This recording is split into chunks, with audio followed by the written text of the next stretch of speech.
You're listening to the weekly Bible lesson from the Plainfield Christian Science Church Independent, Plainfield, New Jersey, the United States of America.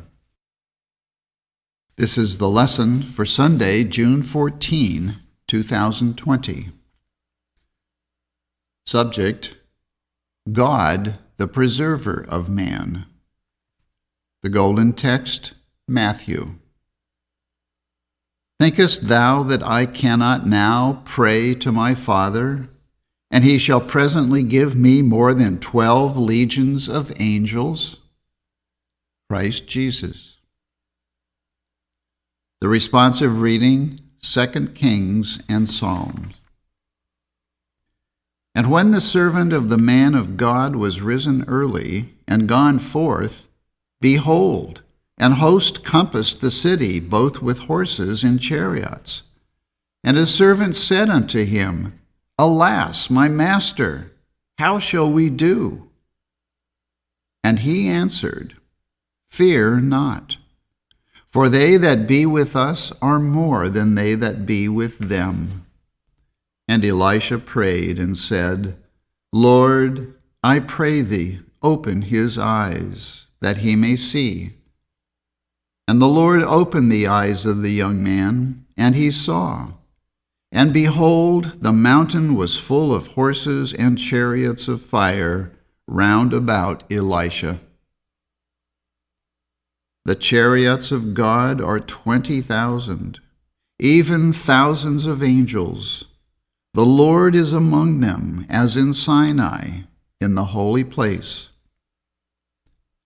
Blessed is that man that maketh the Lord his trust. Many, O Lord my God, are thy wonderful works which thou hast done, and thy thoughts which are to usward. They cannot be reckoned up in order unto thee. If I would declare and speak of them, they are more than can be numbered. The Bible. Psalms. I will lift up mine eyes unto the hills, from whence cometh my help. My help cometh from the Lord, which made heaven and earth. He that keepeth thee will not slumber. The Lord shall preserve thee from all evil. He shall preserve thy soul. Exodus. Behold, I send an angel before thee, to keep thee in the way, and to bring thee into the place which I have prepared. And ye shall serve the Lord your God, and he shall bless thy bread and thy water. And I will take sickness away from the midst of thee. Mark. And a certain woman, which had an issue of blood 12 years, had suffered many things of many physicians, and had spent all that she had, and was nothing bettered, but rather grew worse. When she had heard of Jesus, came in the press behind and touched his garment. For she said, If I may touch but his clothes, I shall be whole.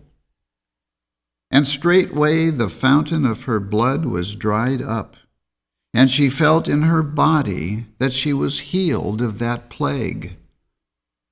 And Jesus, immediately knowing in himself that virtue had gone out of him, turned him about in the press and said, Who touched my clothes?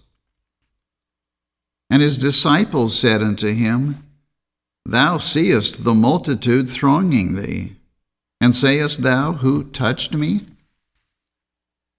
And he looked round about to see her that had done this thing.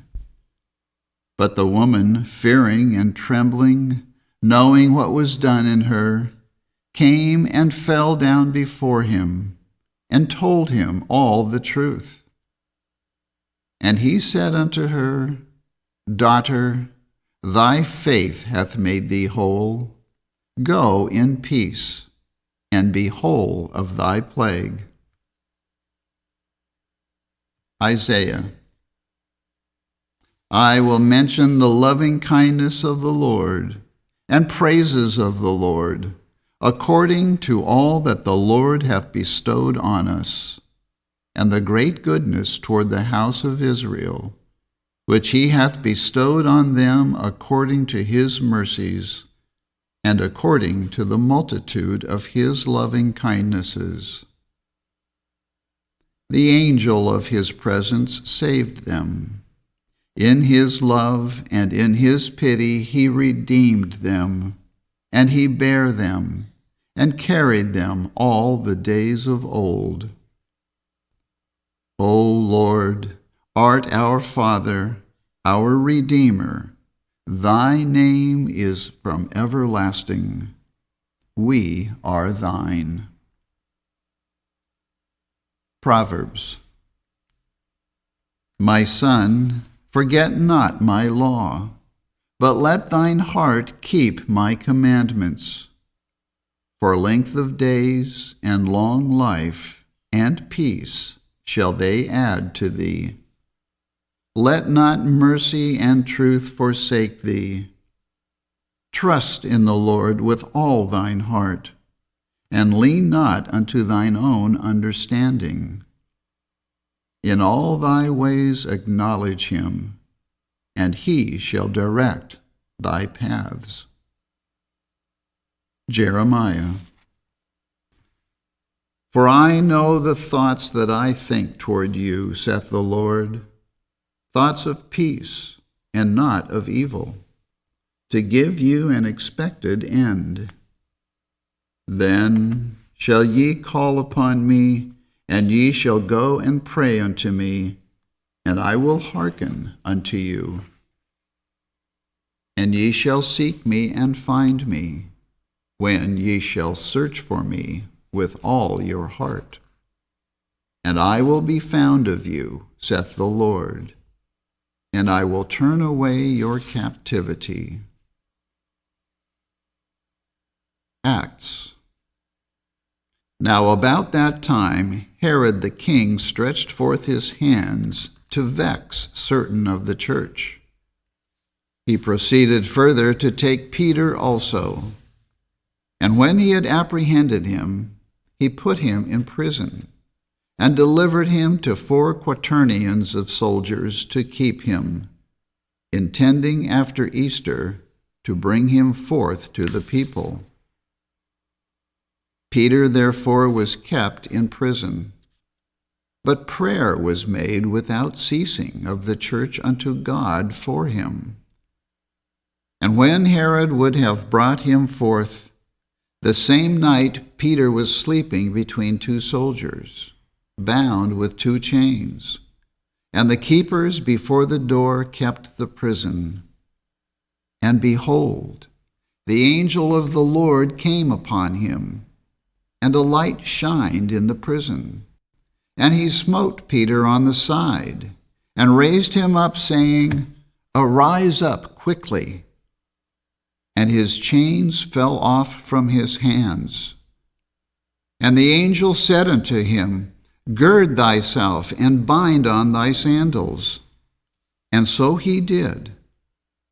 And he saith unto him, Cast thy garment about thee, and follow me. And he went out and followed him, and wist not that it was true which was done by the angel, but thought he saw a vision. When they were past the first and the second ward, they came unto the iron gate that leadeth unto the city, which opened to them of his own accord. And they went out and passed on through one street, and forthwith the angel departed from him. And when Peter was come to himself, he said, Now I know of a surety that the Lord hath sent his angel, and hath delivered me out of the hand of Herod, and from all the expectation of the people of the Jews. Psalms. Because thou hast made the Lord, which is my refuge, even the Most High thy habitation, there shall no evil befall thee, neither shall any plague come nigh thy dwelling. For he shall give his angels charge over thee, to keep thee in all thy ways. They shall bear thee up in their hands, lest thou dash thy foot against a stone. Thou shalt tread upon the lion and adder. The young lion and the dragon shalt thou trample under feet. Because he hath set his love upon me, therefore will I deliver him. I will set him on high, because he hath known my name. He shall call upon me, and I will answer him. I will be with him in trouble. I will deliver him and honor him. With long life will I satisfy him and show him my salvation.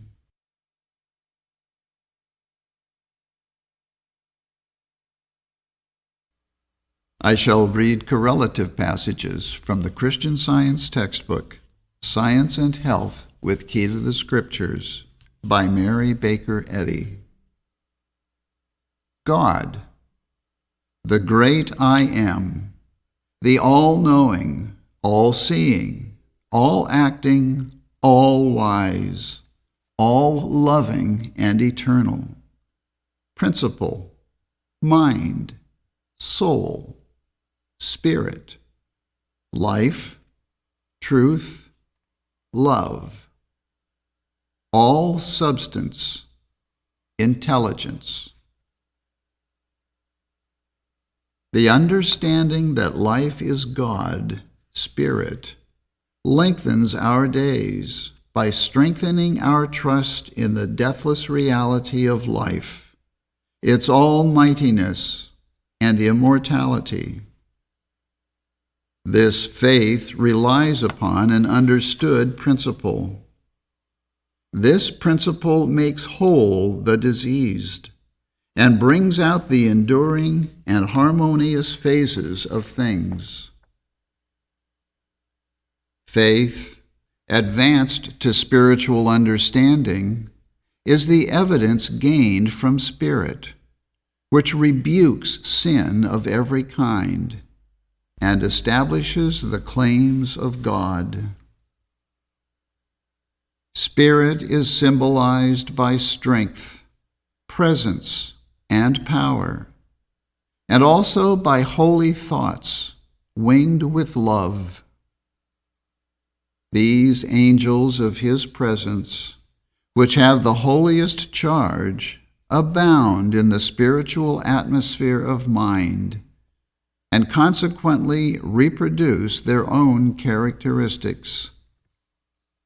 Their individual forms we know not, but we do know that their natures are allied to God's nature, and spiritual blessings, thus typified, are the externalized, yet subjective, states of faith and spiritual understanding. Angels, God's thoughts passing to man, spiritual intuitions, pure and perfect, the inspiration of goodness, purity, and immortality, counteracting all evil, sensuality, and mortality. My angels are exalted thoughts, appearing at the door of some sepulchre in which human belief has buried its fondest earthly hopes. With white fingers, they point upward to a new and glorified trust, to higher ideals of life and its joys. Angels are God's representatives. These upward soaring beings never lead towards self, sin, or materiality, but guide to the divine principle of all good, whither every real individuality, image, or likeness of God gathers. By giving earnest heed to these spiritual guides, they tarry with us, and we entertain angels unawares. The footsteps of thought, rising above material standpoints, are slow and portend a long night to the traveler. But the angels of his presence, the spiritual intuitions that tell us when the night is far spent, the day is at hand, are our guardians in the gloom. We are prone to believe either in more than one supreme ruler or in some power less than God. All forms of error support the false conclusions that there is more than one life, that material history is as real and living as spiritual history, that mortal error is as conclusively mental as immortal truth, and that there are two separate antagonistic entities and beings, two powers, namely, spirit and matter, resulting in a third person, mortal man, who carries out the delusions of sin, sickness, and death. Such theories are evidently erroneous. They can never stand the test of science. In science, you can have no power opposed to God, and the physical senses must give up their false testimony. Your influence for good depends upon the weight you throw into the right scale. The good you do and embody gives you the only power obtainable. Evil is not power. It is a mockery of strength, which ere long betrays its weakness and falls, never to rise. Divine mind rightly demands man's entire obedience, affection, and strength. No reservation is made for any lesser loyalty. Obedience to truth gives man power and strength. Submission to error superinduces loss of power. When the illusion of sickness or sin tempts you, cling steadfastly to God and His idea. Allow nothing but His likeness to abide in your thought. Let neither fear nor doubt overshadow your clear sense and calm trust that the recognition of life harmonious, as life eternally is, can destroy any painful sense of or belief in that which life is not. If thought is startled at the strong claim of science for the supremacy of God or truth, and doubts the supremacy of good, ought we not, contrariwise, to be astounded at the vigorous claims of evil and doubt them, and no longer think it natural to love sin and unnatural to forsake it? No longer imagine evil to be ever present and good absent? Truth should not seem so surprising and unnatural as error, and error should not seem so real as truth. Every agony of mortal error helps error to destroy error, and so aids the apprehension of immortal truth.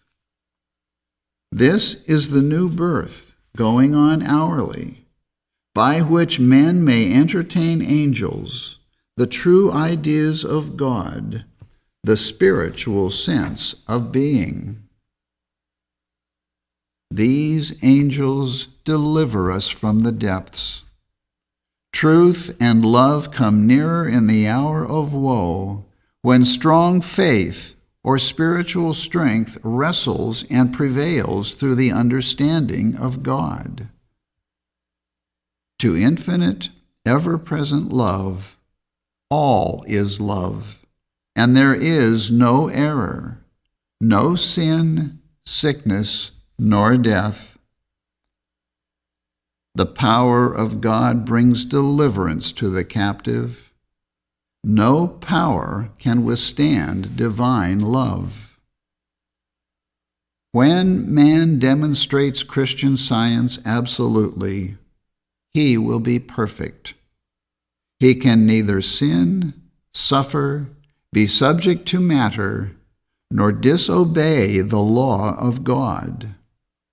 Therefore, he will be as the angels in heaven.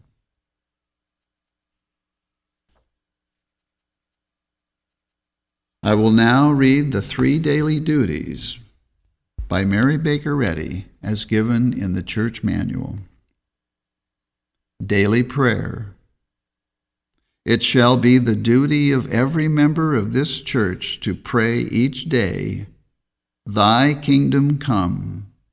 Let the reign of divine truth, life, and love be established in me, and rule out of me all sin.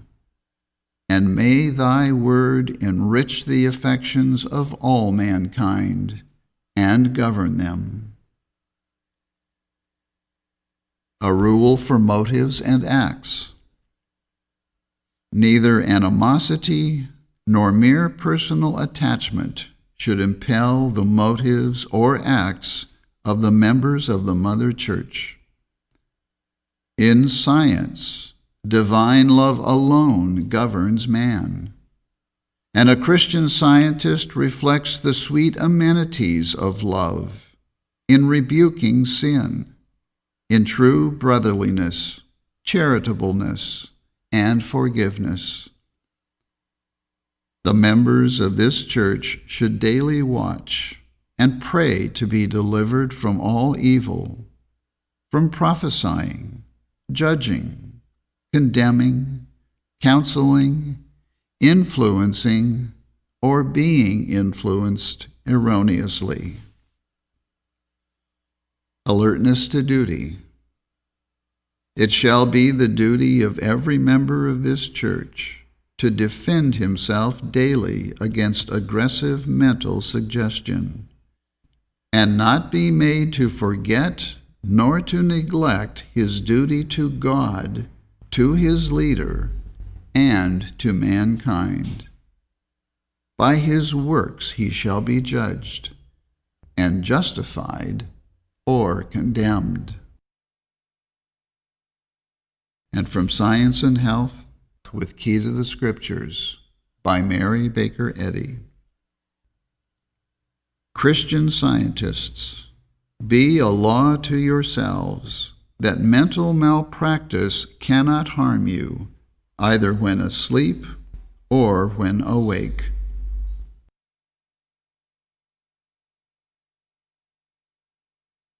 This Bible lesson is prepared by the Plainfield Christian Science Church Independent. It is comprised of scriptural quotations from the King James Bible and correlative passages from the Christian Science textbook, Science and Health with Key to the Scriptures, by Mary Baker Eddy. For more information, please visit our website, plainfieldcs.com. Thank you for listening, and have a blessed day.